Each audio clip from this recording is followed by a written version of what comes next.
Hello friends, तर आज खूप गडबड गोंधळ चाललाय माझा, कारण की आम्हाला जायचं आहे एका फंक्शनसाठी. मम्मी ऑलरेडी गेलेली आहे, तर पप्पा आणि मी लेट जाणार होतो. लेट म्हणता म्हणता मी इतका उशीर केला त्यांना, आणि माझ्या व्हिडिओमुळे ऍक्च्युली उशीर झालाय. पण किती पण उशीर होते, मी व्हिडिओ काढणारच.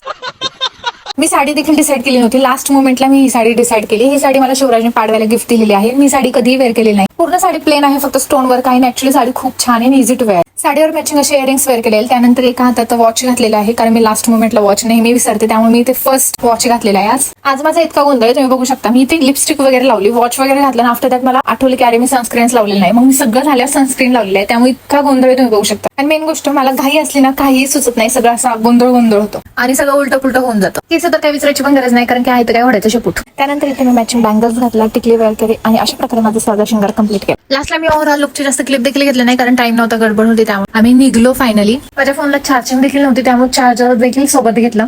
फायनली आम्ही 15-20 मिनिटात तिथे पोहोचलो होतो. तुम्ही बघू शकता, रांगोळी खूप सुंदर अशी रांगोळी काढली होती, पूर्ण फुलांची, आणि मस्त रांगोळी काढली होती. विठ्ठल रुक्मिणीची मूर्ती आमच्याकडे होती, त्यामुळे ते देखील डेकोरेशन राहिलं होते, पण आम्ही तिथे गेल्यावर लगेच मूर्ती दिली, आणि ते देखील डेकोरेशन त्यांनी कंप्लीट केलं. तर फंक्शन काय होतं तुम्हाला हे कळलंच असेल. तर हा माझ्या चुलत सासूचा 76वा बर्थडे होता, तर तो आम्ही खूप मोठ्या पद्धतीने सेलिब्रेट, तसेच सर्व मुली आणि जावयांचा अधिक मास देखील सेलिब्रेट केला. सर्वजण आले होते, त्यामुळे घर एकदम गच्च असं मस्त भरले होते. खूप छान आणि मस्त वाटल्या. सर्व फंक्शन त्यांनी एकाच दिवशी घेतलं, त्यामुळे दिवस कसा गेला काहीही कळला नाही. त्यानंतर सर्वांचे जेवण झाले, त्यानंतर आम्ही जेवण केले, त्यानंतर आईस्क्रीम खाल्ली. कधीतरी असे सर्वजण एकत्र येतात फंक्शन साठी वगैरे, आणि सर्वजण एकत्र आले खूप छान आणि मस्त वाटते, आणि कसा टाइम निघून जातो कळत देखील नाही. तर असा होता माझा आजचा दिवस. Thank you, bye bye.